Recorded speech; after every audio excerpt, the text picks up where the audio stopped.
মানুষের বিটি, কোথায় গেলে এত রাতে? আমার হাড় মাস জ্বালিয়ে খেয়ে শান্তি হয়নি, এখন রাত করে আবার তাণ্ডব শুরু করেছে। কত সাধ্য সাধনা করে আনা আমার ঘুম চটকে দিলে গো। না, তোমার মায়ের মুখে আমি ওই যে টাকা যদি ছুঁড়ে না মারতে পারি না, আমার নামও সতু না। এই সতু, আবার কি হলো? চেঁচামেচি কিসে? কি আর হবে, হবে আমার কপাল। এর মা আবার কোথায় উধাও হয়েছে। এই এত রাতে কোথায় গেল আবার? কি করে জানবো? তুই দরজা তো কোথায় গেল? দরজা তো বন্ধ ছিল, কোথায় যেতে পারে?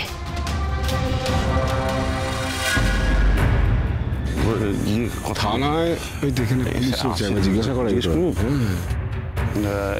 Excuse me. হ্যাঁ বলুন। মানে আমরা হেল্প চাইছিলাম আপনার থেকে। হেল্প? আপনারা কোথা থেকে আসছেন? আমরা কলকাতা থেকে আসছি। কলকাতা থেকে। কলকাতা থেকে? কি ব্যাপার? আসলে আমরা একজনকে খুঁজছি। আপনারা সেই কলকাতা থেকে মোহনপুরে এসছেন, তাও আবার কারোর খোঁজে? কার খোঁজ করছেন আপনারা? একজন ভদ্রমহিলা এবং সঙ্গে দুটি বাচ্চা। মহিলা? কিডন্যাপিং কেস নাকি?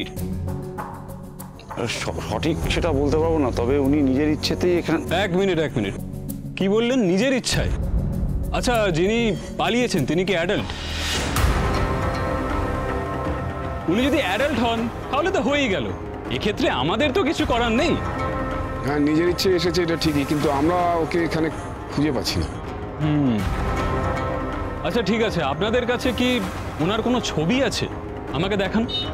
কেসটা নয় আমি হ্যান্ডেল করব। হ্যাঁ,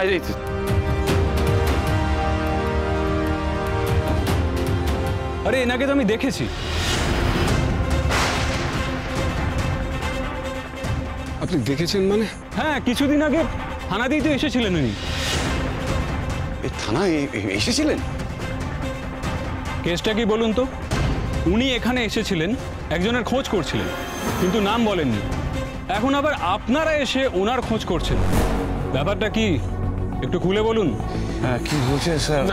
আমি বলছি স্যার, আপনি দয়া করে কেসটা নিন। It's our honest request to you. আচ্ছা ঠিক আছে, আমি দেখছি কতদূর কি করা যায়। Thank you sir. Thank you. চল। তুমি ওই আটকালে কেন? সত্যিটা বললে তো ভালো হতো। আমার মনে হয় না, কারণ তাই যদি হতো তাহলে পরে দীপা নিজে থেকে ডাক্তারবাবুর নামটা বলতো। তাও ঠিক। চলবে না, চল।